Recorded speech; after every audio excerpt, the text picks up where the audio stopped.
ನಮಸ್ಕಾರ ಆಚಾರ್ಯ.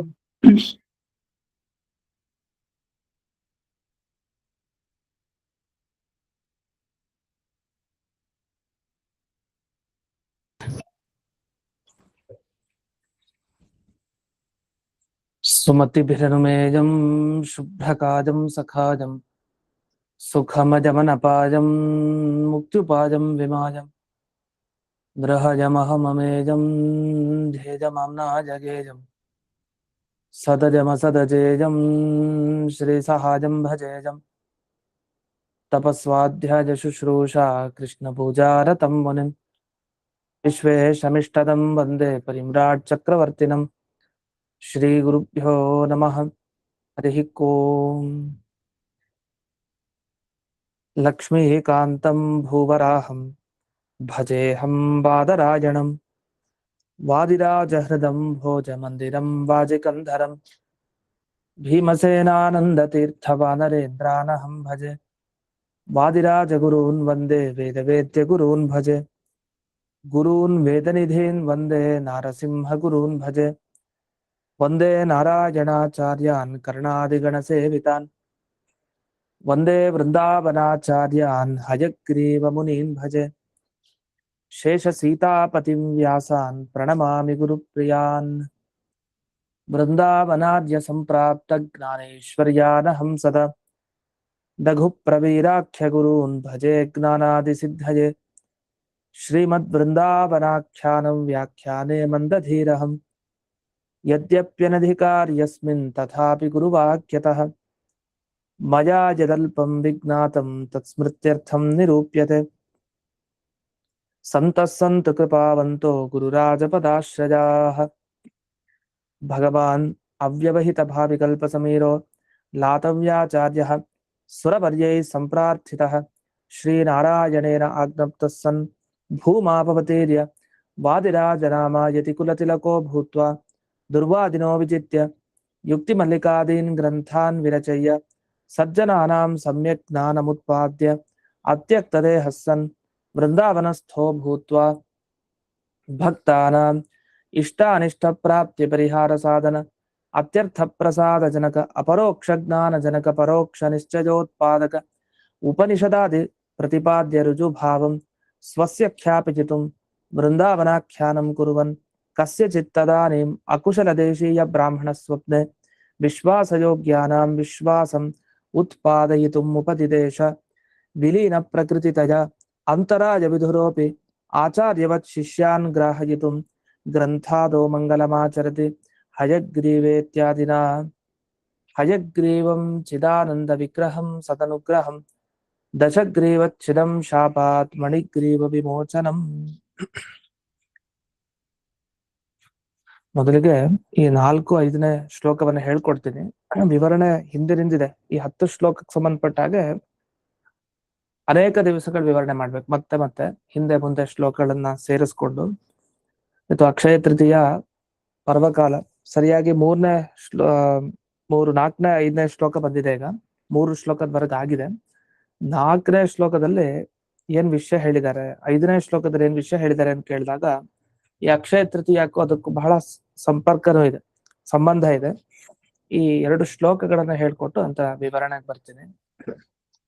4ನೇ ಶ್ಲೋಕ. ಚಕ್ರರಾಜ್ಯ ಪ್ರದಾತಾರಂ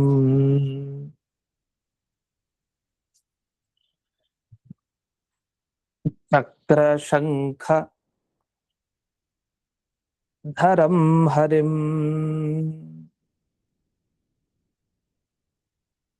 ನಕ್ರಮೋಚಿತ ಹಸ್ತೀಂದ್ರಂ ವಕ್ರಬುದ್ಧಿ ವಿದಾರಣಂ ಶುಕ್ರೇ ವಕ್ರೇಪಿ ಹರ್ತಾರಂ ಬಲಿರಾಜ್ಯಂ ಮಹಾಪ್ರಭುಂ ವೃಂದಾವನಗತಂ ವಂದೇ ಬ್ರಹ್ಮ ರುದ್ರೇಂದ್ರ ವಂದಿತಂ. ಇದುವರೆಗೆ ನೆನೆ ತಿಳಿಸಿದಂತೆ 4 ಸಲಿ ಬೃಂದಾವನಗತಂ ವಂದೇ ಬ್ರಹ್ಮರುದ್ರೇಂದ್ರ ವಂದಿತಂ ಅಂತ ಬಂದಿದೆ. 4 ಸಲಿ ಬಂದಿದೆ ಅಭಿಪ್ರಾಯ ಏನು? 4 ಬ್ರಹ್ಮಸೂತ್ರಗಳ ಅಧ್ಯಾಯದ ಅರ್ಥವನ್ನು ತಿಳಿಸ್ತಾ ಇದೆ.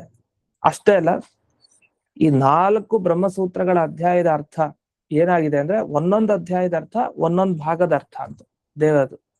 ಈಗ ಹಯಗ್ರೀವ ದೇವರ ಕುತ್ತಿಗೆ ಭಾಗದವರೆಗೆ ಒಂದು ಅಧ್ಯಾಯದ ಅರ್ಥ, ಇನ್ನು ಕುತ್ತಿಗೆ ಭಾಗದಿಂದ ಹಿಡಿದು ನಂತರ ಅಂದ್ರೆ ಬಾಹು ಭಾಗ ಅಂದ್ರೆ ಅವರ ಕೈಗಳೇನಿದೆ ಹಯಗ್ರೀವ ದೇವರದು, ಆ ಬಾಹುವಿನ ಭಾಗ ಪೂರ್ಣ ಅಂದ್ರೆ ತೊಡೆಯ ಮೇಲಿನ ಭಾಗದವರೆಗೆ ಬಾಹುವಿನಿಂದ ಆರಂಭಿಸಿಕೊಂಡು ಅದು 2ನೇ ಅಧ್ಯಾಯದ ಅರ್ಥ. ಆಮೇಲೆ ತೊಡೆ ಭಾಗ ಪೂರ್ತಿ ಅದು 3ನೇ ಅಧ್ಯಾಯದ ಅರ್ಥ. 4ನೇದು ಅವರ ಪಾದ ಅಂತ. ಹೀಗೆ ಇಡೀ ಬ್ರಹ್ಮಸೂತ್ರ ಏನು ಹೇಳ್ತಾ ಇದೆ ಅಂದ್ರೆ ದೇವರ ಸ್ವರೂಪ ತಿಳಿಸ್ತಾ ಇದೆ ನಮ್ಗೆ. ಆ ದೇವರ ಸ್ವರೂಪದಲ್ಲಿ ಎಲ್ಲೂ ದೋಷ ಇಲ್ಲ, ಎಲ್ಲಾ ಕಡೆ ಗುಣ ತುಂಬಿದೆ. ನೀವು ಪಡಿಬೇಕಾಗಿದ್ದ ಅವನನ್ನ, ಕೊನೆಗೆ ನೀವು ಹೊಂದೋದು ಅವನನ್ನ.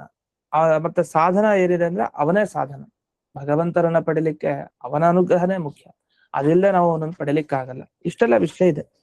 ಅದರಲ್ಲಿ ಈ ಬೃಂದಾವನಗತಂ ವಂದೇ ಬ್ರಹ್ಮ ರುದ್ರೇಂದ್ರ ವಂದಿತಂ, ಇದರೊಂದು ವಿಶೇಷ ವಿಷಯ ಹೇಳ್ತಾರೆ. ಏನ್ ವಿಷಯ ಅಂದ್ರೆ, ಈಗ ನಾವು ಸಾಮಾನ್ಯ ಈ ಬೃಂದಾವನಗತಂ ವಂದೇ ಬ್ರಹ್ಮ ರುದ್ರೇಂದ್ರ ವಂದಿತಂ ಇದನ್ನ 4 ಸಲಿ ಕೇಳಿದ್ವಲ್ಲ, ಅದರಲ್ಲಿ ಒಂದು ಅರ್ಥ ಬಿಡಿಸ್ಕೊಳ್ಳೋದೇನಂದ್ರೆ ಬ್ರಹ್ಮ ರುದ್ರೇಂದ್ರ ವಂದಿತಂ ಅನ್ನೋ ಶಬ್ದ ಏನ್ ಬಂದಿದೆ, ಆ ಬ್ರಹ್ಮ ರುದ್ರೇಂದ್ರ ವಂದಿತಂ ಅನ್ನೋಲ್ಲಿ ಬ್ರಹ್ಮ ರುದ್ರ ಇಂದ್ರ ವಂದಿತಂ ಅಂತ ಇದೆ. ಅಲ್ಲಿ ಬ್ರಹ್ಮ ಅನ್ನೋ ಶಬ್ದದಿಂದ ಚತುರ್ಮುಖ ಬ್ರಹ್ಮದೇವರನ್ನ ಅಷ್ಟೇ ತಗೊಳ್ಳಲ್ಲ, ಲಕ್ಷ್ಮೀ ದೇವಿಯನ್ನು ತಗೊಳ್ಬೇಕು ಅಂತ ಒಂದು ಮಾತು ಬಂತು. ಯಾಕಂದ್ರೆ ಗೀತೆಯಲ್ಲಿ ಕೃಷ್ಣ ಹೇಳಿದಾನೆ, ಮಮ ಯೋನಿರ್ ಮಹದ್ ಬ್ರಹ್ಮ ತಸ್ಮಿನ್ ಗರ್ಭಂ ದಧಾಮ್ಯಹಂ ಸಂಭವ ಸರ್ವಭೂತಾನಾಂ ತಥೋ ಭವತಿ ಭಾರತ. ಅಂದ್ರೆ ಮಹತ್ ಬ್ರಹ್ಮ ಭಾರತ ಅಂತ ಅರ್ಜುನನನ್ನ ಕರೀತಾ ಇದ್ದಾನೆ. ಭರತ ವಂಶದಲ್ಲಿ ಬಂದ ಅರ್ಜುನನೇ ಮಹತ್ ಬ್ರಹ್ಮ, ದೊಡ್ಡದಾದ ಬ್ರಹ್ಮ ಅಂದ್ರೆ ಚಿತ್ ಪ್ರಕೃತಿ. ಅಂದ್ರೆ ಲಕ್ಷ್ಮೀ ದೇವಿ ಏನಿದ್ದಾಳೆ ಪ್ರಕೃತಿ ಅಭಿಮಾನಿನಿ, ಈ ಲಕ್ಷ್ಮೀ ದೇವಿ ಮಮ ಯೋನಿಹಿ ಅಂತ ಹೇಳ್ತಾನೆ ಭಗವಂತ. ಮಮ ಯೋನಿಹಿ ಅಂದ್ರೆ ನನಗ್ ಕಾರಣ ಅಂತಲ್ಲ, ನನ್ನ ಹೆಂಡತಿ ಅಂತ ಹೇಳೋದವನು. ಆ ದೊಡ್ಡ ಬ್ರಹ್ಮ ಅಂತ ಅನ್ನಿಸ್ಕೊಳ್ಳೋ, ಬ್ರಹ್ಮ ಅಂತ ಅನ್ನಿಸ್ಕೊಳ್ಳುವಂತಹ ಲಕ್ಷ್ಮೀ ದೇವಿ ನನ್ನ ಪತ್ನಿ ಅಂತ ಕೃಷ್ಣ ಭಗವಂತ ಹೇಳ್ತಾನೆ. ಹೇಳಿ ತಸ್ಮಿನ್ ಗರ್ಭಂ ದಧಾಮಿ, ಆ ಚಿತ್ ಪ್ರಕೃತಿಯಲ್ಲಿ ನಾನು ಗರ್ಭವನ್ನ ಇಡ್ತೇನೆ. ಆ ಗರ್ಭ ಏನಿದೆಯಲ್ಲ, ಆ ಗರ್ಭವನ್ನ ಇಡೋದ್ರಿಂದ, ಗರ್ಭಾಧಾನ ಮಾಡಿದ್ರಿಂದ ಈ ಎಲ್ಲ ಪ್ರಜೆಗಳ ಸೃಷ್ಟಿಯಾಗಿದೆ. ಅಂದ್ರೆ ಎಲ್ರಿಗೂ ದೇಹ ಎಲ್ಲ ಸಿಕ್ಕಿದೆ. ಅಂದ್ರೆ ಲಕ್ಷ್ಮಿಯ ಮುಖಾಂತರ ಪರಮಾತ್ಮ ಈ ಜಗತ್ತನ್ನ ಸೃಷ್ಟಿ ಮಾಡಿದಾನೆ, ಪ್ರತಿಯೊಬ್ಬರಿಗೂ ದೇಹ ಸಿಕ್ಕಿದೆ. ಇಂತಿಷ್ಟರ್ಥ. ನಮ್ಗೆ ಅಲ್ಲಿ ಬೇಕಾಗಿದ್ದ ಅಂಶ ಏನು ಅಂದ್ರೆ, ಭಗವದ್ಗೀತೆಯಲ್ಲಿ ಮಹತ್ ಬ್ರಹ್ಮ ಅಂತ ಸಾಕ್ಷಾತ್ ದೇವರೇ ಲಕ್ಷ್ಮೀ ದೇವಿಗೆ ಬ್ರಹ್ಮ ಅಂತ ಹೆಸರಿದೆ ಅಂತ ಒಂದು ಬಂತು. ಅದರಲ್ಲಿ ಇಲ್ಲಿ ಬ್ರಹ್ಮ ರುದ್ರೇಂದ್ರ ವಂದಿತಂ ಅಂತ ಇಲ್ಲೂ ಬ್ರಹ್ಮ ಅನ್ನೋ ಒಂದು ಶಬ್ದ ಏನಿದೆ, ಇದು ಬ್ರಹ್ಮ ಬ್ರಹ್ಮ ಎರಡು ಸೇರ್ಕೊಂಡು ಬ್ರಹ್ಮ ಆಗಿದೆ. 2 ಶಬ್ದ ಇದೆ ವಸ್ತುತಃ ಅಲ್ಲಿ, ಅದು ಒಂದು ಶಬ್ದ ಆಗಿ ಉಳ್ಕೊಳ್ಳುತ್ತೆ ವ್ಯಾಕರಣದ ಪ್ರಕಾರ. ಆ ಬ್ರಹ್ಮ ಅನ್ನೋದ್ರಲ್ಲಿ ಲಕ್ಷ್ಮಿ ಮತ್ತೆ ಬ್ರಹ್ಮದೇವರು ರುದ್ರದೇವರು ಇವರನ್ನೆಲ್ಲ ನಮಸ್ಕಾರ ಮಾಡ್ತಾ ಇದ್ದಾರೆ ಅಂತ ಹಯಗ್ರೀವ ದೇವರನ್ನ ಅಂತ ಹಯಗ್ರೀವ ದೇವರ ವೈಶಿಷ್ಟ್ಯ ಇದೆ ಅಂತ ಬಂತು. ಅದೇ ತರ ಇಲ್ಲಿ ಇನ್ನೊಂದು ವಿಭಾಗ ಮಾಡ್ಕೊಬೇಕಂತೆ. ಇದು ಬ್ರಹ್ಮಸೂತ್ರದ ಅರ್ಥ ಆಗ್ಲೇ ಸಿಗೋದು ಅಂತ ಎಷ್ಟು ಚೆನ್ನಾಗಿ ಹೇಳಿದ್ದಾರೆ ಅಂದ್ರೆ ಶ್ರೀಮುಷ್ಣ ಆಚಾರ್ಯರು, ನಿಮ್ಗೆ ಗಮನಕ್ಕೆ ಬರಲ್ಲ. ಅದು ಹೇಗೆ ಅಂದ್ರೆ 10 ಶ್ಲೋಕ ಮೊದಲಿದೆಯಲ್ಲ, ಈ ಮೊದಲಿಂದ ಕೊನೆ ಶ್ಲೋಕ ಅಂದ್ರೆ 10ನೇ ಶ್ಲೋಕ ನೋಡಿದಾಗ ಬೃಂದಾವನಗತಂ ವಂದೇ ಬ್ರಹ್ಮರುದ್ರೇಂದ್ರ ವಂದಿತಂ ಬಂದಿದೆ. ಇದಾದ್ಮೇಲೆ ಈ 10 ಶ್ಲೋಕದ ಪಾರಾಯಣ ಮಾಡಿದ್ರೆ ಏನ್ ಫಲ ಅಂತ ಒಂದು ಲೈನ್ ನಲ್ಲಿ ಫಲಶ್ರುತಿ ಹೇಳ್ತಾರೆ. ಅದಾದ್ಮೇಲೆ ಒಂದು ಶುರು ಆಗುತ್ತೆ, ಇಂದ್ರ ರುದ್ರ ಕುಬೇರಶ್ಚ ಅಂತ ಶುರು ಆಗುತ್ತೆ. ಅಲ್ಲೇನ್ ಮಾಡಿದ್ದಾರೆ, ಇಂದ್ರ ರುದ್ರ ಕುಬೇರ ಅಂತ ಅಲ್ಲಿಂದ ಶುರು ಮಾಡಿದ್ದಾರೆ. ಹಾಗಾದ್ರೆ ಅದು ಬೇರೆ ವಿಷಯ. ಅಲ್ಲಿಂದ ಏನ್ ವಿಷಯ ಶುರು ಮಾಡ್ತಾರೆ ಅಂದ್ರೆ, ಇಂದ್ರ ರುದ್ರದೇವರು ಕುಬೇರ ಯಮ ವರುಣ ಇವರೆಲ್ಲ ವೃಂದಾವನದ ಸನ್ನಿಧಾನಕ್ಕೆ ಬಂದು ಗುರುರಾಜರ ಅಂತರ್ಯಾಮಿಯಾದ ಹಯಗ್ರೀವ ದೇವರ ಉಪಾಸನೆ ಮಾಡ್ತಾರೆ, ಅವನಿಗೆ ನೈವೇದ್ಯಾದಿಗಳ ಸಮರ್ಪಣೆಯನ್ನು ಮಾಡ್ತಾರೆ ಅಂತ ವಿಷಯ ಬರುತ್ತೆ.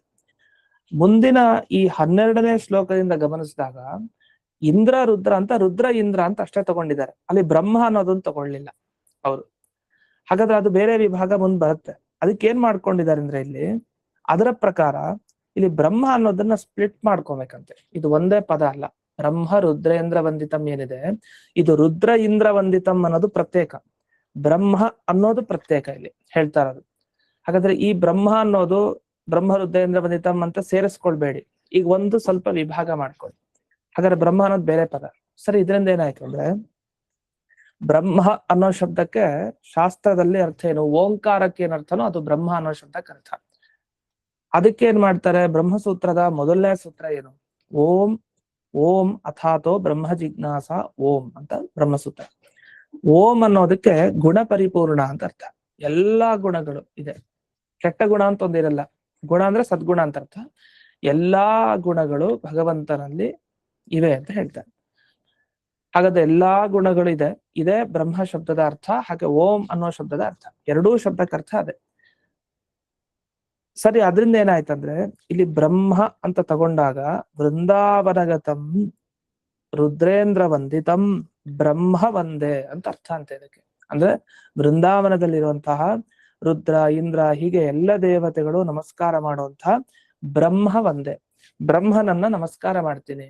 ಆ ಯಾರು ಈ ಬ್ರಹ್ಮ, ಅದೇ ಹಯಗ್ರೀವಂ, ಹಯಗ್ರೀವಂ ಬ್ರಹ್ಮ ವಂದೇ, ಚಿದಾನಂದ ವಿಗ್ರಹಂ ಬ್ರಹ್ಮ ವಂದೇ, ಸದನುಗ್ರಹಂ ಬ್ರಹ್ಮ ವಂದೇ. ಹೀಗೆ ಪ್ರತಿಯೊಂದು ಕಡೆನೂ ಈ ಬ್ರಹ್ಮ ಅನ್ನೋ ಶಬ್ದದ ಅರ್ಥವನ್ನು ಸೇರಿಸ್ಕೊಳ್ಬೇಕಂತೆ.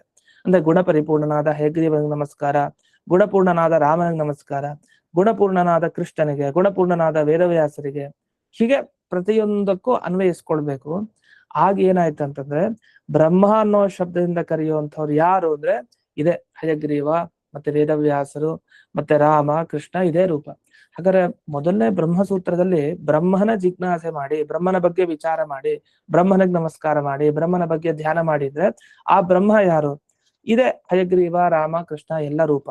ಅದರಿಂದ ಏನ್ ಹೇಳ್ದಾಗಾಯ್ತು ಅಂತಂದ್ರೆ ಇಲ್ಲಿ ಬ್ರಹ್ಮ ಹಯಗ್ರೀವಂ ಬಂದೆ ಅಂತ ಗುಣಪೂರ್ಣನಾದ ಆ ಹಯಗ್ರೀವನಿಗೆ ನಮಸ್ಕಾರ ಅಂದ್ರೆ ಏನು ಹೇಳ್ದಾಗಾಯ್ತು, ಬ್ರಹ್ಮಸೂತ್ರದ ಮೊದಲನೇ ಅಧ್ಯಾಯದ ಅರ್ಥ ಹೇಳ್ದಾಗಾಯ್ತು. ಯಾಕೆ ಮೊದಲನೇ ಸೂತ್ರದಲ್ಲಿ ಬರೋದೇ ಬ್ರಹ್ಮ ಶಬ್ದ, ಆ ಬ್ರಹ್ಮ ಶಬ್ದವನ್ನ ಇಲ್ಲಿ ಹಾಕಿದ್ದಾರೆ.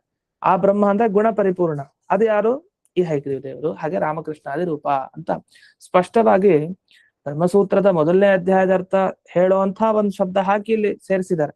ಅದಕ್ಕೆ ಮುಂದೆ ಇಂದ್ರೋ ರುದ್ರ ಕುಬೇರಶ್ಚ ಅಂತ ಇಂದ್ರ ರುದ್ರ ಕುಬೇರ ಅಂತ ರುದ್ರ ಇಂದ್ರದಿಂದ ಶುರು ಮಾಡ್ತಾರೆ. ಅಲ್ಲಿ ಬ್ರಹ್ಮನನ್ನ ಅಲ್ಲಿ ಉಲ್ಲೇಖ ಮಾಡ್ಲೇ ಇಲ್ಲ. ಇದು ಒಂದು. ಈ ತರ 4 ಸಲ ಯಾಕೆ ಹೇಳಿದ್ರು ಅಂದ್ರೆ ಮೊದಲನೇ ಅಧ್ಯಾಯದಲ್ಲಿ ಬ್ರಹ್ಮ ಸೇರ್ಕೊಳ್ತಾನೆ, ಮೊದಲನೇ ಬ್ರಹ್ಮಸೂತ್ರದಲ್ಲಿ ಇದು ಅಧ್ಯಾಯದಲ್ಲಿ, 2ನೇ ಅಧ್ಯಾಯದಲ್ಲೂ ಬ್ರಹ್ಮನ ಬಗ್ಗೆನೇ ಹೇಳೋದು, 3ನೇ ಅಧ್ಯಾಯದಲ್ಲೂ ಆ ಬ್ರಹ್ಮನ ಬಗ್ಗೆನೇ ವಿಚಾರ ಮಾಡೋದು. ಅಂದ್ರೆ ಬ್ರಹ್ಮನನ್ನ ಪಡಿಲಿಕ್ಕೆ ಏನೇನ್ ಬೇಕೋ ಅದನ್ನೇ ಹೇಳ್ತಾರೆ. 4ನೇ ಅಧ್ಯಾಯ ಫಲಾಧ್ಯಾಯ, ಅಲ್ಲೂ ಬ್ರಹ್ಮನನ್ನ ಪಡೆಯೋದೇ ಮುಖ್ಯ. ಅದರಿಂದ ಬ್ರಹ್ಮ ಅನ್ನೋದು 4 ಅಧ್ಯಾಯಗಳಲ್ಲಿ ಸೇರ್ಕೊಂಡಿದೆ. ಬ್ರಹ್ಮ ಅನ್ನೋದು ಅದು ಬರೀ ಓಂ ಓಂ ಅಥಾತೋ ಬ್ರಹ್ಮ ಜಿಜ್ಞಾಸ ಓಂ ಬರೀ ಇಷ್ಟಲ್ಲ. ಬ್ರಹ್ಮಸೂತ್ರ ಅಂದ್ರೆ ಬ್ರಹ್ಮನ ಬಗ್ಗೆ ವಿಚಾರ ಮಾಡುವಂತಾನೆ ಸೂತ್ರ. ಹಾಗಾದ್ರೆ ಇಡೀ ಬ್ರಹ್ಮನ ಬಗ್ಗೆ ವಿಚಾರ ಮಾಡುವಂತಹ ಸೂತ್ರ ಆ 4 ಅಧ್ಯಾಯಗಳಲ್ಲಿ ವಿಭಾಗ ಮಾಡಿದ್ದಾರೆ ವೇದವ್ಯಾಸರು.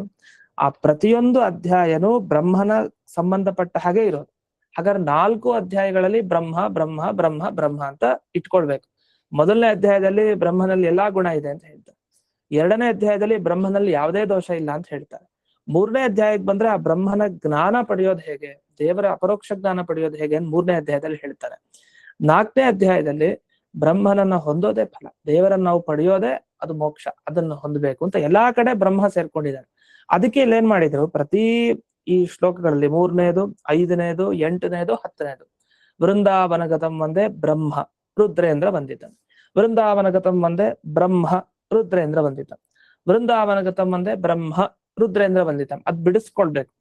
ಬಿಡಿಸ್ಕೊಂಡಾಗ 4 ಅಧ್ಯಾಯಗಳಲ್ಲೂ ಬ್ರಹ್ಮ ಏನ್ ಸೇರ್ಕೊಂಡಿದ್ದಾನೆ ಅದನ್ನ ತಿಳಿಸ್ಲಿಕ್ಕೆ 4 ಸಲಿ ಮಾತ್ರ ಇಲ್ಲಿ ಬ್ರಹ್ಮ ಬ್ರಹ್ಮ ಬ್ರಹ್ಮ ಬ್ರಹ್ಮ ಅಂತ ಹೇಳ್ಕೊಂಡ್ ಬಂದಿದೆ. ಅದರಿಂದ ಇಡೀ ಬ್ರಹ್ಮಸೂತ್ರದ ಅರ್ಥ ಇಲ್ಲಿ ಬಂದಿದೆ ಅಂತ ಇಷ್ಟು ಸ್ವಾರಸ್ಯವಾಗಿ ಇದನ್ನ ವರ್ಣಿಸಿದ್ದಾರೆ. ಇಲ್ಲಾಂದ್ರೆ ಲಿಂಕೇ ಸಿಗಲ್ಲ, ಇದು ಬ್ರಹ್ಮಸೂತ್ರದ ಅರ್ಥ ಹೇಗೆ ಹೇಳ್ತಾ ಇದೆ ಅಂತ ಗೊತ್ತೇ ಆಗಲ್ಲ ಕೊನೆಯವರೆಗೂ, ಅಷ್ಟು ಚೆನ್ನಾಗಿ ವರ್ಣಿಸಿದ್ದಾರೆ. ಇದಲ್ಲದೆ ಇನ್ನೊಂದು ವಿಷಯ, ಇಲ್ಲಿ ಹಯಗ್ರೀವಂ ಅಂತ ಶಬ್ದ ಆಗ್ಲೇ ಬಂತಲ್ಲ, ಹಯಗ್ರೀವ ಅನ್ನೋ ಶಬ್ದದಿಂದ ಇವ್ರೇನ್ ತಿಳಿಸ್ತಾ ಇದಾರೆ ಅಂತ ಉಲ್ಲೇಖ ಮಾಡ್ತಾರೆ. ಬ್ರಹ್ಮತ್ವ ಪ್ರಯೋಜಕಂ ಇಷ್ಟತ್ವಂ ಅಂತ ಹೇಳ್ತಾರೆ.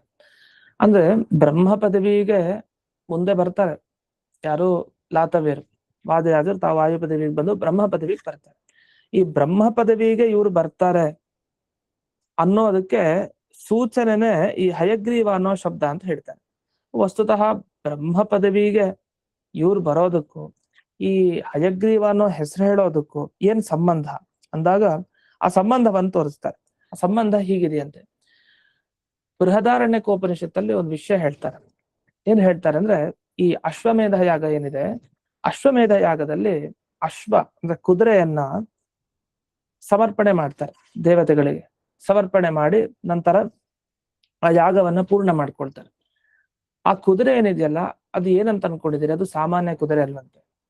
ಅದು ಪ್ರತಿಮೆ ಅಂತೆ, ಪ್ರತೀಕ ಅಂತೆ. ಯಾವುದಕ್ಕೆ ಅಂದ್ರೆ ದೇವರಿಗೆ ಮತ್ತೆ ಬ್ರಹ್ಮದೇವರಿಗೆ ಪ್ರತೀಕ ಅಂತೆ. ಆ ಕುದುರೆ ಸಾಮಾನ್ಯ ಅಲ್ಲ, ಅಶ್ವದಲ್ಲಿ ಇಡೀ ಜಗತ್ತೇ ಇರತ್ತಂತೆ. ಹೇಗೆ ಅಂದ್ರೆ, ಈ ಹಸುವಿಗೆ ಗೋವಿಗೆ ನಮಸ್ಕಾರ ಮಾಡಿ ಅಂತ ಹೇಳ್ತಾರೆ. ಗೋವಿಗೆ ನಮಸ್ಕಾರ ಮಾಡಿದ್ರೆ ಇಡೀ ಭೂಮಂಡಲಕ್ಕೆ ಪ್ರದಕ್ಷಿಣೆ ಬಂದ ಹಾಗೆ, ಎಲ್ಲರಿಗೂ ನಮಸ್ಕಾರ ಮಾಡಿದ ಹಾಗೆ. ಇದು ಹೆಂಗ್ ಸಾಧ್ಯ? ಅದಕ್ಕೊಂದು ಮಾತು ಬಂತು, ಗವಾಂ ಅಂಗೇಶು ತಿಷ್ಠಂತಿ ಭುವನಾನಿ ಚತುರ್ದಶ. 14 ಲೋಕಕ್ಕೆ ನಮಸ್ಕಾರ ಮಾಡಿದ ಹಾಗೆ. ಯಾಕೆಂದ್ರೆ 14 ಲೋಕದ ಅಭಿಮಾನಿ ದೇವತೆಗಳು ಎಲ್ಲಿ ಇದ್ದಾರೆ ಅಂದ್ರೆ ಪ್ರತಿಯೊಂದು ಹಸುವಿನ ಅಂಗಾಂಗಗಳಲ್ಲಿ ಇದ್ದಾರೆ, ಅಷ್ಟು ದೇವತೆಗಳು. ಅದಕ್ಕೆ ಒಂದ್ಸಲಿ ಹಸುವಿಗೆ ಪ್ರದಕ್ಷಿಣೆ ಬಂದ್ರೆ ಅಷ್ಟು ಪುಣ್ಯ ಬರುತ್ತೆ ಅಂತ. ಹಾಗೆ ಇಲ್ಲಿ ಕುದುರೆ ಬಗ್ಗೆ ಬಂತು, ಅಶ್ವ. ಅದು ಮೇಧ್ಯಾಶ್ವ ಅಂತ ಕರೀತಾರೆ. ಅಂದ್ರೆ ಅಶ್ವಮೇಧ ಯಾಗದಲ್ಲಿ ಉಪಯೋಗಿಸುವಂತಹ ಅಶ್ವ. ಅದನ್ನ ಇಡೀ ಜಗತ್ತು ಆಶ್ರಯಿಸ್ಕೊಂಡಿದೆ. ಇದು ಹೇಗೆ ಗೊತ್ತಾಯ್ತು ಅಂದ್ರೆ, ಮೊದಲು ಪರಮಾತ್ಮ ಒಂದು ಅಶ್ವರೂಪ ತಗೊಳ್ತಾರಂತೆ, ಕುದುರೆ ರೂಪವನ್ನ ಧರಿಸ್ತಾರೆ.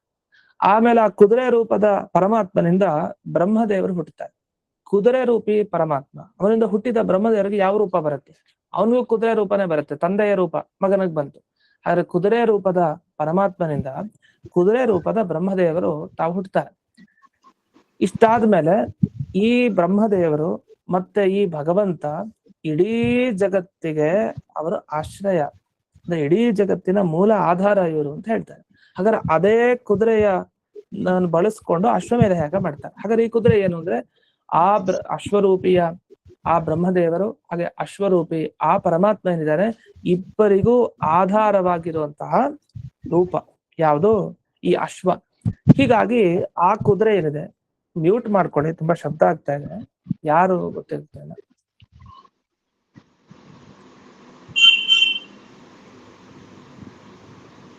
ಮೀರಾ ಅವ್ರು ಮ್ಯೂಟ್ ಮಾಡ್ಕೋಬೇಕು ಪ್ಲೀಸ್.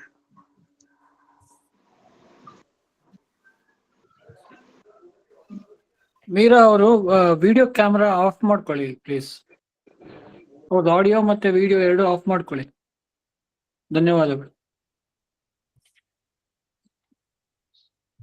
ಹೀಗೆ ಈ ಕುದುರೆ ರೂಪದ ಬ್ರಹ್ಮದೇವರು ಹಾಗೆ ಕುದುರೆ ರೂಪದ ಪರಮಾತ್ಮ ಇಬ್ರು ತಾವು ಈ ಕುದುರೆಯಲ್ಲಿ ವಿಶೇಷವಾಗಿ ಅಂದ್ರೆ ಅಶ್ವಮೇಧದಲ್ಲಿ ಯಾಗದಲ್ಲಿ ಬಳಸುವಂತಹ ಏನು ಕುದುರೆ ರೂಪ ಇದೆ, ಅದನ್ನ ಆಶ್ರಯಿಸ್ಕೊಂಡಿರ್ತಾರೆ ಅಂತ ಬರುತ್ತೆ. ಸರಿ, ಇದರಿಂದ ಏನಾಯ್ತು ಅಂದ್ರೆ, ಮುಂದೆ ತಾವು ಬ್ರಹ್ಮ ಪದವಿಗೆ ಬರ್ತಾರೆ ಲಾತವ್ಯರು. ಬಂದಾಗ ಅವರು ಕುದುರೆ ರೂಪವನ್ನ ಧರಿಸ್ತಾರೆ. ಯಾಕೆಂದ್ರೆ ಪರಮಾತ್ಮನಿಂದ ಅವರು ಜನಿಸ್ತಾರೆ ಅಂತ ಅರ್ಥ. ಹೇಗೆ ಚತುರ್ಮುಖ ಬ್ರಹ್ಮದೇವರು ದೇವರಿಂದ ಬಂದ್ರು, ಹಾಗೆ ಇವರು ಮುಂದೆ ಆ ಬ್ರಹ್ಮ ಪದವಿಗೆ ಬಂದಾಗ ಕುದುರೆ ರೂಪದ ಪರಮಾತ್ಮನಿಂದ ಜನಿಸ್ತಾರೆ. ಇದಾಗ್ಲಿಕ್ಕೋಸ್ಕರ ಅವರು ಈಗಲೇ ತಾವು ಮುಂದೆ ಬ್ರಹ್ಮ ಪದವಿಗೆ ಬರ್ತಾರೆ ಅಂತ ಸೂಚನೆ ಕೊಡ್ಲಿಕ್ಕೆ ಈಗಲೇ ಹಯಗ್ರೀವನ ಉಪಾಸನೆಯನ್ನ ಪ್ರಾರಂಭ ಮಾಡಿದ್ದಾರೆ. ಅಂದ್ರೆ ಕುದುರೆ ರೂಪ ಪರಮಾತ್ಮನ ಉಪಾಸನೆಯನ್ನ ಪ್ರಾರಂಭ ಮಾಡಿದ್ದಾರೆ. ಹಾಗಾಗಿ ಇದರಿಂದ ಏನ್ ಗೊತ್ತಾಯ್ತು ಅಂತಂದ್ರೆ, ಮುಂದೆ ಇವರು ಬ್ರಹ್ಮ ಪದವಿಗೆ ಬಂದಾಗ ಇದೆಲ್ಲ ಆಗತ್ತೆ. ಅಶ್ವರೂಪವನ್ನು ಧರಿಸ್ತಾರೆ. ಆ ಅಶ್ವ ಇಡೀ ಜಗತ್ತು ಏನಿದೆ ಅದನ್ನ ಆಧಾರ ಮಾಡ್ಕೊಂಡಿರತ್ತೆ, ಆ ಅಶ್ವವನ್ನ. ಹಾಗಾಗಿ ಇಡೀ ಜಗತ್ತಿನ ಪ್ರತಿಯೊಂದು ಕಾರ್ಯಗಳೇನಿದೆ ಅಂದ್ರೆ ಸೃಷ್ಟಿ, ಸ್ಥಿತಿ, ಸಂಹಾರ ಇತ್ಯಾದಿಗಳು, ಅದಕ್ಕೆಲ್ಲ ಮೂಲ ಕಾರಣ ಪರಮಾತ್ಮ. ಈ ಬ್ರಹ್ಮ ಮತ್ತೆ ರುದ್ರದೇವನ ಬಳಸ್ಕೊಂಡು ಮಾಡ್ತಾರಲ್ಲ, ಅದ್ರಲ್ಲಿ ಬ್ರಹ್ಮನನ್ನು ಬಳಸ್ಕೊಂಡು ಏನ್ ಮಾಡ್ತಾರೆ, ಆ ಬ್ರಹ್ಮ ಪದವಿಯನ್ನ ನಾನು ಮುಂದೆ ಪಡಿತೀನಿ ಅನ್ನೋದನ್ನ ಸೂಚನೆ ಮಾಡ್ಲಿಕ್ಕೋಸ್ಕರನು ಈ ಹಯಗ್ರೀವಂ ಹಯಗ್ರೀವಂ ಅಂತ ಪ್ರತಿ ಸಲಿ ಅವರು ಹಯಗ್ರೀವನ ಆರಾಧನೆಯನ್ನ ಮಾಡ್ತಾ ಮಾಡ್ತಾ ಸೂಚನೆ ಮಾಡಿದ್ದಾರೆ ಅಂತ. ಇದು ಒಂದು ವಿಷಯ. ಇದನ್ನ ಈ ಬೃಹದಾರಣ್ಯಕೋಪನಿಷತ್ತಿನಲ್ಲಿ ಬರುವಂತಹ ವಿಷಯ ತಗೊಂಡು ವ್ಯಾಖ್ಯಾನ ಮಾಡಿದ್ದಾರೆ. ಇದು ಟಿಪ್ಪಣಿಯಲ್ಲಿ ಬಂದ ಒಂದು ವಿಚಾರ. ಇಲ್ಲಿ ಶಬ್ದ, ಈ ಶ್ಲೋಕ ಹೀಗಿದೆ. ಅಲ್ಲಿ ಬ್ರಹ್ಮಸೂತ್ರ, ಇದು ಬೃಹದಾರಣ್ಯಕೋಪನಿಷತ್ ಭಾಷ್ಯದಲ್ಲಿ ಆಚಾರ್ಯರ ಮಾತು, ಅಶ್ವಸ್ವರೂಪೋ ಬ್ರಹ್ಮಾಭೂತ್ ಅಶ್ವರೂಪ ಜನಾರ್ದನ. ಅಶ್ವರೂಪನಾದ ಜನಾರ್ದನಿಂದ ಅಶ್ವರೂಪನಾದ ಬ್ರಹ್ಮದೇವರು ಬರ್ತಾರೆ. ಹಾಗಾಗಿಯೇ ತಯೋಶ್ಚ ಪ್ರತಿಮಾ ಮೇಧ್ಯ, ಅದನ್ನ ಅಶ್ವಮೇಧ ಯಾಗದಲ್ಲಿ ಬಳಸುವಂತಹ ಆ ಅಶ್ವ ಏನಿದೆ ಅದು ಪ್ರತಿಮೆ. ಯಾರಿಗೆ? ಭಗವಂತನಿಗೆ ಮತ್ತೆ ಬ್ರಹ್ಮದೇವರಿಗೆ ಪ್ರತಿಮೆ. ಸರ್ವಂ ಜಗತ್ ತದಂಗೇಶು, ತದಂಗೇಶು ಅಂದ್ರೆ ಆ ಕುದುರೆಯ ಪ್ರತಿಯೊಂದು ಅಂಗಗಳಲ್ಲಿ ಇಡೀ ಜಗತ್ತಿದೆ. ಅದು ಹೇಗಿದೆ ಅಂದ್ರೆ ಆ ಕುದುರೆ ಸಾಮಾನ್ಯ ಅಲ್ಲ, ಅದು ಭಗವಂತನಿಗೆ, ಅದು ಅಶ್ವರೂಪಿ ಪರಮಾತ್ಮನಿಗೆ, ಅಶ್ವರೂಪಿಯಾದ ಬ್ರಹ್ಮದೇವರಿಗೆ ಅದು ಪ್ರತಿಮೆ. ಆದ್ರಿಂದ ಅದನ್ನ ಜಗತ್ ಸರ್ವಂ ಪ್ರತಿಷ್ಠಿತ, ಇಡೀ ಜಗತ್ ಆ ಕುದುರೆಯಲ್ಲಿದೆ ಅಂತ. ಹಾಗಾಗಿ ಅಶ್ವಮೇಧ ಯಾಗ ತುಂಬಾ ಮಹತ್ವ. ಆ ಒಂದು ಅಶ್ವಮೇಧ ಯಾಗ ಮಾಡಿದ್ರೆ ಎಂಥ ಪಾಪ ಇದ್ರೂ ಪರಿಹಾರ ಆಗುತ್ತೆ ಅಂತಾನು ವರ್ಣನೆ ಮಾಡ್ತಾನೆ. ಆದ್ರಿಂದ ಮುಂದೆ ಇವರಿಗೂ ಅಶ್ವರೂಪ ಬರುತ್ತೆ ಲಾತವ್ಯರಿಗೆ. ಆದ್ರಿಂದ ಈಗಲೇ ಹಯಗ್ರೀವ ರೂಪಿ ಪರಮಾತ್ಮನ ಭಜನೆಯನ್ನ ಮಾಡ್ತಾರೆ. ಇಷ್ಟ ದೇವತೆ ಹಯಗ್ರೀವ ಅಂತ ಈ ವಿಷಯವನ್ನು ತಿಳಿಸ್ಲಿಕ್ಕೆ ಇದೊಂದು ಭಾಗ ಬಂತು. ಇದಾದ್ಮೇಲೆ 4 ಅಧ್ಯಾಯಗಳ ಅರ್ಥ, ಅದರಲ್ಲಿ ಮೊದಲನೇ ಅಧ್ಯಾಯದ ಅರ್ಥ ನಾವು ನೋಡಿದ್ವಿ. ಏನಂತ?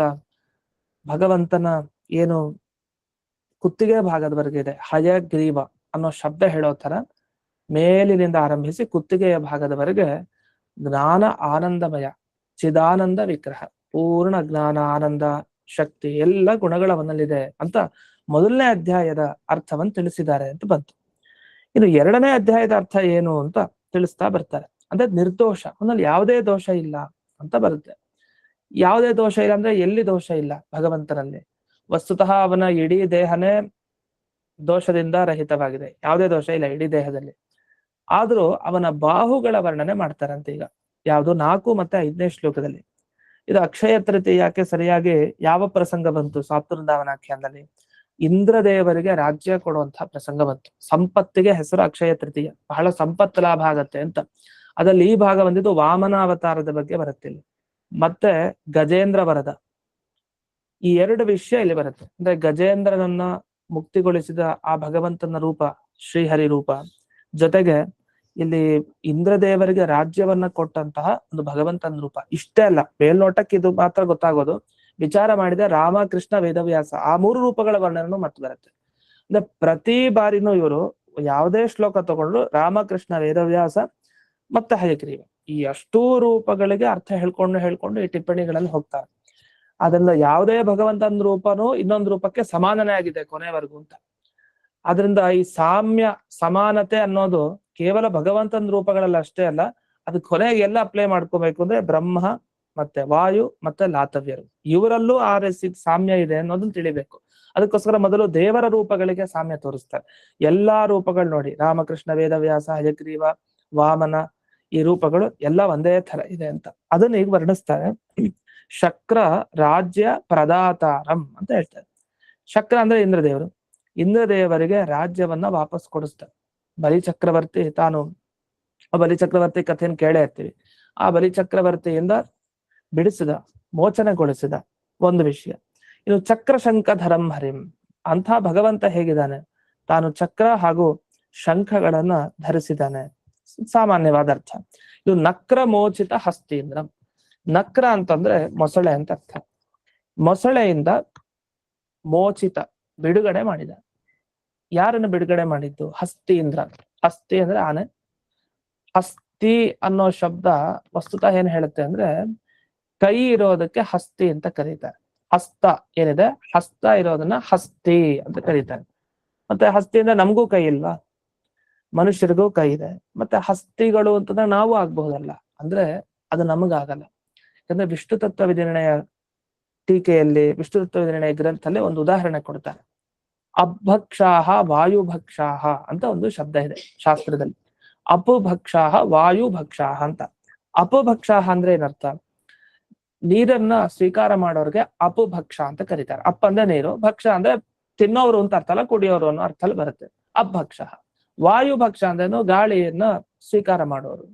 ಯಾರು? ಅಭಕ್ಷಾಹ ವಾಯುಭಕ್ಷ ಅಂದ್ರೆ ಋಷಿ ಮುನಿಗಳು ಕರೀತಾರೆ, ಮನುಷ್ಯರಿಗಲ್ಲ. ಹೊಸದ ಮನುಷ್ಯರು ಕೂಡ ಗಾಳಿಯನ್ನು ತಗೊಳ್ಳೇಬೇಕು, ಉಸಿರಾಟ ಬೇಕೇ ಬೇಕು, ನೀರು ಬೇಕು. ಮತ್ತೆ ಅಭಕ್ಷಾಹ ವಾಯುಭಕ್ಷಾಹ ಅಂತ ಹೇಳಿ ಯಾಕೆ ಮನುಷ್ಯರಿಗೆ ಹೆಸರಲ್ಲ? ಅದ್ರಲ್ಲಿ ವಿಶೇಷವಾಗಿ ಋಷಿ ಮುನಿಗಳಿಗೆ ಯಾಕೆ ಒತ್ತು ಕೊಟ್ಟು ಹೇಳ್ತೀರಿ ಅವ್ರಿಗೆ ಮಾತ್ರ ಅಂದ್ರೆ, ನೋಡಿ ನೀವು ಗಾಳಿ ನೀರು ಅಷ್ಟೇ ಅಲ್ಲ ಬೇರೆದೆಲ್ಲ ತಗೊಳ್ತೀರಿ. ಹಾಗಾಗಿ ನಿಮಗೆ ಅಭಕ್ಷ ವಾಯುಭಕ್ಷ ಅಂತ ಕರಿಬಾರದು. ಅದೇ ಋಷಿ ಮುನಿಗಳಿಗೆ ಹಾಗಲ್ಲ, ಅವ್ರು ನೀರನ್ನ ಮಾತ್ರ ಸೇವನೆ ಮಾಡಿ ಬದುಕೋರು ಇರ್ತಾರೆ, ಮತ್ತೆ ಗಾಳಿನ ತಗೊಂಡ್ ಮಾತ್ರ ತಪಸ್ಸನ್ನು ಮಾಡೋರು ಇರ್ತಾರೆ. ಆದ್ರಿಂದ ಅವ್ರಿಗೆ ಅಭಕ್ಷ ವಾಯುಭಕ್ಷ ಅಂತ ಕರೀತಾರೆ ಅಂತ. ಹಾಗಾದ್ರೆ ಒಂದ್ ಶಬ್ದ ನಾವು ಒಂದ್ ಕಡೆ ಬಳಸ್ಬೇಕು ಅಂದ್ರೆ ಅಸಾಧಾರಣತೆ ಕಾಣ್ಬೇಕು. ಎಲ್ಲರಲ್ಲೂ ಕಾಮನ್ ಆಗಿದ್ರೆ ಅದನ್ನ ಆ ಶಬ್ದ ಅಲ್ಲಿ ಬಳಸೋ ಹಾಗಿಲ್ಲ. ಈಗ ಹಸ್ತಿ ಅಂತ ಬಂತಿಲ್ಲ. ಹಸ್ತಿ ಅಂದ್ರೆ ಕೈ ಇರೋದ್ ನಿಜ, ಮನುಷ್ಯರಿಗೂ ಕೈ ಇದೆ. ಹಾಗಾದ್ರೆ ಆನೆಗ್ ಮಾತ್ರ ಯಾಕೆಂದ್ರೆ ಅದಕ್ಕಿರೋ ತರ ನಮ್ಗಿಲ್ಲ ಕೈ ಅಂತ. ಹಾಗಾದ್ರೆ ಅದಕ್ಕೇನ್ ಕೈ? ಅದ್ರ ಸೊಂಡ್ಲು ಅಂತ ಅರ್ಥ. ಸೊಂಡ್ಲು ತುಂಬಾ ದೊಡ್ಡದಾಗಿರುತ್ತೆ, ಅದಕ್ಕೆ ಕೈ ಚಿಕ್ಕದು. ನಮ್ಮೆಲ್ಲ ಮನುಷ್ಯರ ಕೈ ಹಾಗಾದ್ರೆ ತುಂಬಾ ದೊಡ್ಡದಾದ ಹಸ್ತ ಇರೋದ್ರಿಂದ ಅದಕ್ಕೆ ಹಸ್ತಿ ಅಂತ ಅದಕ್ಕೆ ಕರೀತಾರೆ, ಬೇರೆ ಅದಕ್ಕೆ ಕರೆಯಲ್ಲ. ಇನ್ನು ಹಸ್ತ ಯಾವ್ದಕ್ಕಿದೆಯೋ ಅದು ಹಸ್ತಿ, ಆನೆ. ಅದರಲ್ಲಿ ಇಂದ್ರ ಅಂದ್ರೆ ಗಜಗಳಲ್ಲಿ ಇಂದ್ರ ಗಜೇಂದ್ರ, ಅದನ್ನ ಹಸ್ತಿ ಇಂದ್ರ ಅಂದ್ರೆ ಗಜೇಂದ್ರನೇ ಕರೀತಾರೆ. ಆ ಗಜೇಂದ್ರನನ್ನ ಮೊಸಳೆಯಿಂದ ಬಿಡಿಸಿದ ಪರಮಾತ್ಮ. ಹಾಗೆ ವಕ್ರ ಬುದ್ಧಿ ವಿದಾರಣಂ, ಈ ವಕ್ರ ಬುದ್ಧಿ ಇರುವಂತವ್ರು ಯಾರು? ರಾಕ್ಷಸರು. ಅವನ್ನೆಲ್ಲ ಸಂಹಾರ ಮಾಡ್ದ. ಇದು 4ನೇ ಶ್ಲೋಕದ ಸರಳವಾದ ಅರ್ಥ. ಮುಂದಕ್ಕೆ ಶುಕ್ರೇ ವಕ್ರೇಪಿ ಹರ್ತಾರಂ, ಇಲ್ಲಿ 2 ಪಾಠ ಇದೆ.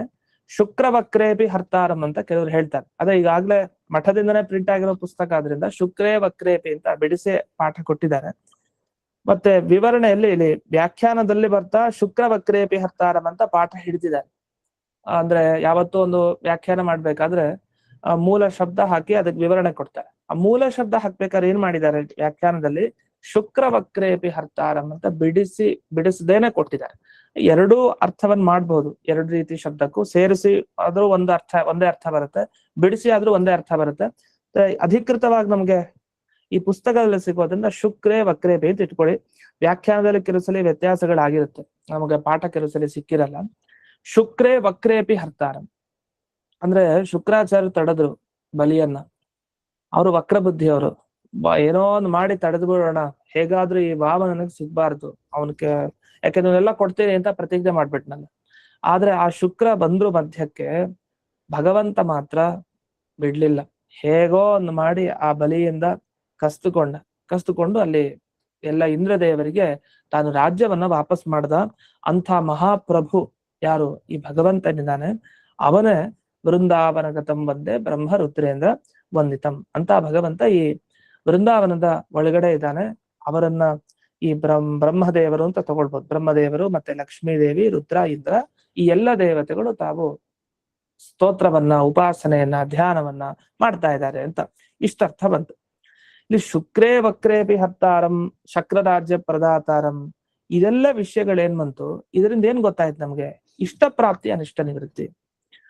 ಅದೇನಂದ್ರೆ ಈ ಅಕ್ಷಯ ತೃತೀಯ ದಿವಸ ವಿಶೇಷವಾಗಿ ಗಂಧ ಲೇಪನಕ್ಕೆ ಮಹತ್ವ ಕೊಟ್ಟಿದ್ದಾರೆ. ಗಂಧ ಲೇಪನ ಒಂದಾದ್ರೆ ಗಂಧ ಲೇಪನ ಆಗಿರೋ ಪ್ರತಿಮೆಯ ದರ್ಶನ ಮಾಡ್ಬೇಕು ಅಂತ. ಅದರ ಉದ್ದೇಶ ಏನು? ಆಧ್ಯಾತ್ಮಿಕ, ಆದಿಭೌತಿಕ, ಆದಿದೈವಿಕ ತಾಪತ್ರಯ ಪರಿಹಾರ ಅಂತ ಅರ್ಥ. ಈ ತಾಪತ್ರಯ ಪರಿಹಾರ ರೂಪವನ್ನ ಇವತ್ತಿನ ದಿವಸ ಚಿಂತಿಸಬೇಕು. ಅದರ ಜೊತೆಗೆ ಐಶ್ವರ್ಯಕ್ಕೆ ವಿಶೇಷ ಮಹತ್ವ ಕೊಟ್ಟಿದ್ದಾರೆ. ವಸ್ತುತಃ ಸಂಪತ್ತಿನ ಲಾಭ ಅಂದ್ರೆ ಕೊಂಡ್ಕೊಳ್ಳೋದಕ್ಕಿಂತ ದಾನ ಮಾಡೋದಕ್ಕೆ ಶ್ರೇಷ್ಠತೆ ಹೇಳಿದ್ದಾರೆ ಅಕ್ಷಯ ತೃತೀಯ ದಿವಸ. ಇಲ್ಲಿ ಭಗವಂತ ದಾನ ಮಾಡಿದ ಪ್ರಸಂಗ ಬಂತು. ಶಕ್ರ ರಾಜ್ಯ ಅವನಿಗೇನಾಗ್ಬೇಕಾಗಿಲ್ಲ, ಅದೇ ಇಂದ್ರನಿಗೆ ರಾಜ್ಯ ದಾನ ಮಾಡಿದ ಭಗವಂತ. ಶಕ್ರ ರಾಜ್ಯ ಪ್ರದಾತಾರಂ, ಐಶ್ವರ್ಯ ಭಗವಂತ ನಮಗೆ ಕೊಡ್ತಾನೆ. ಒಂದು ಅಷ್ಟೇ ಅಲ್ಲ, ನಕ್ರ ಮೋಚಿತ ಹಸ್ತೀಂದ್ರಂ, ಎಂಥ ತಾಪತ್ರಯಕ್ಕೆ ಸಿಲುಕಿದ್ದ ಯಾರು? ಗಜೇಂದ್ರ. ಆ ತಾಪತ್ರಯಗಳನ್ನ ಪರಿಹಾರ ಮಾಡಿದ ಭಗವಂತ ಅನ್ನೋ ವಿಷಯ ಬರುತ್ತೆ. ಅಂದ್ರೆ 2 ವಿಷಯ ಇದಕ್ಕೆ ಸಂಬಂಧಪಟ್ಟ ಹಾಗೆ ನಮ್ಗೆ ಸಪ್ತವೃಂದಾವನಾಖ್ಯಾನದ ಈ ದಿವಸ ಅದೇ ಶ್ಲೋಕಗಳು ಬಂದಿದೆ.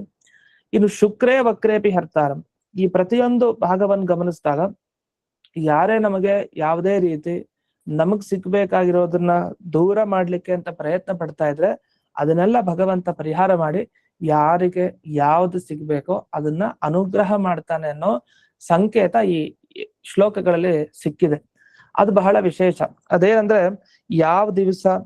ಯಾವ ದಿವಸ ಸ್ವಾಪ್ತವೃಂದಾವನಾಖ್ಯಾನದ ಯಾವ ಶ್ಲೋಕ ಬರುತ್ತೆ ಅದರಿಂದ ಸಿಗೋ ಸೂಚನೆ ತುಂಬಾ ಒಳ್ಳೆ ಸೂಚನೆ. ಇದನ್ನ ಅನೇಕ ಬಾರಿ ಹೇಳ್ತಾರೆ. ಸ್ವಾಪ್ತವೃಂದಾವನಾಖ್ಯಾನ ಪಾರಾಯಣ ವಿಶೇಷವಾಗಿ ಯಾರು ಮಾಡ್ತಾ ಇರ್ತಾರೆ, ಯಾರು ಉಪಾಸನೆ ಗುರುರಾಜರ ಧ್ಯಾನ ಮಾಡ್ತಾರೆ, ಏನೋ ಒಂದು ಸಮಸ್ಯೆ ಬಂದಾಗ ಅವತ್ತಿನ ದಿವಸ ಏನೋ ಸಮಸ್ಯೆ ಬರ್ತಾ ಇತ್ತು, ಸರಿಯಾಗಿ ಆ ಶ್ಲೋಕ ತೆಗೆದ ಏನೋ ಒಂದು ಪುಸ್ತಕ ಹೀಗೆ ತೆಗೆದಾಗ ಸರಿಯಾಗಿ ಒಂದು ಪದ್ಯ ಬಂತು, ಓ ಈ ಪದ್ಯದಿಂದ ಅದು ಪರಿಹಾರ ಆಗುತ್ತೆ, ಆ ಪದ್ಯದಿಂದ ಉತ್ತರ ಸಿಕ್ತು ಅಂತ ಹೇಳ್ತಾರಲ್ಲ, ಆ ರೀತಿ ಈ ಶಕ್ರ ರಾಜ್ಯ ಪ್ರದಾತರಂ ಅನ್ನೋದು ಇವತ್ತೇ ಆ ಶ್ಲೋಕ ಬಂತು. ಈ ಶ್ಲೋಕದಲ್ಲಿ ಕೊನೆಯದಾಗಿ ವಾಮನನ ಚಿಂತನೆಯನ್ನ ಮಾಡಿದ್ದಾರೆ, ಜೊತೆಗೆ ಗಜೇಂದ್ರ ವರದನ ಚಿಂತನೆ ಮಾಡಿದ್ದಾರೆ. ಸಕಲ ಅನಿಷ್ಟ ನಿವಾರಣೆ ಮಾಡುವಂತಹ ರೂಪ, ಪ್ರತಿನಿತ್ಯ ಪ್ರಾರ್ಥನೆ ಮಾಡಬೇಕಾದ ಆ ಗಜೇಂದ್ರ ವರದನ ಈ ರೂಪವನ್ನ ಇಲ್ಲಿ ಚಿಂತಿಸಿದ್ದಾರೆ. ಜೊತೆಗೆ ವಾಮನ ರೂಪಿ ಪರಮಾತ್ಮನನ್ನ ಚಿಂತಿಸಿದ್ದಾರೆ. ಇನ್ನು ಮುಂದಕ್ಕೆ ತ್ರಿವಿಕ್ರಮನಿಗೆ ಹೋಗ್ತಾರೆ, ತ್ರಿವಿಕ್ರಮ ರೂಪಕ್ಕೆ ತಾವು ಹೋಗ್ತಾರೆ. ಅಂತೂ ಇಲ್ಲಿವರೆಗೆ ಸರಳವಾದ ಅರ್ಥವನ್ನು ನೋಡಿದ್ವಿ. ವಸ್ತುತಃ 2 ಶ್ಲೋಕ ಇದೆ. ಮೇಲ್ನೋಟಕ್ಕೆ ನಮ್ಗೆ ಏನ್ ಅನ್ನಿಸ್ತು, ಗಜೇಂದ್ರನ ಬಗ್ಗೆ ಶ್ಲೋಕ ಹೇಳ್ತಾ ಇದೆ, ಮತ್ತೆ ವಾಮನನ ಬಗ್ಗೆ ಶ್ಲೋಕ ಹೇಳ್ತಾ ಇದೆ ಅಂತ. ಅದ್ರ ಟಿಪ್ಪಣಿಯಲ್ಲಿ ಬರೀತಾರೆ, ಇದು ಗಜೇಂದ್ರ ವಾಮನನ ಅಷ್ಟೇ ಅಲ್ಲ, ರಾಮಕೃಷ್ಣ, ವೇದವ್ಯಾಸ, ಹಯಗ್ರೀವ 4 ರೂಪದ ಬಗ್ಗೆ ಶ್ಲೋಕ ಹೇಳ್ತಾ ಇದೆ ಅಂತ. ಅದು ಹೇಗೆ ಅನ್ನೋದು ತುಂಬಾ ಸರಸವಾಗಿದೆ. ಅದೇನು ಅನ್ನೋದನ್ನ ನಾಳೆ ದಿವಸ ನೋಡೋಣ ಅಂತ ಹೇಳ್ತಾ ಇಂದಿನ ಪಾಠವನ್ನ ಸ್ಮದ್ ಗುರುವಂತರ್ಗತ ವ್ಯಾಸತೀರ್ಥ ಗುರುವಂತರ್ಗತ ಭಾರತೀಯ ರಮಣ ಮುಖ್ಯ ಪ್ರಾಣಾಂತರ್ಗತ ಶ್ರೀಮನ್ಮೂಲ ಗೋಪಾಲಕೃಷ್ಣನಿಗೆ ಅರ್ಪಣೆಯನ್ನು ಮಾಡ್ತೇನೆ. ಶ್ರೀಕೃಷ್ಣಾರ್ಪಣಮಸ್ತು. ಧನ್ಯವಾದ. ನಮಸ್ಕಾರ ಗುರುಗಳೇ. ಧನ್ಯವಾದಗಳು.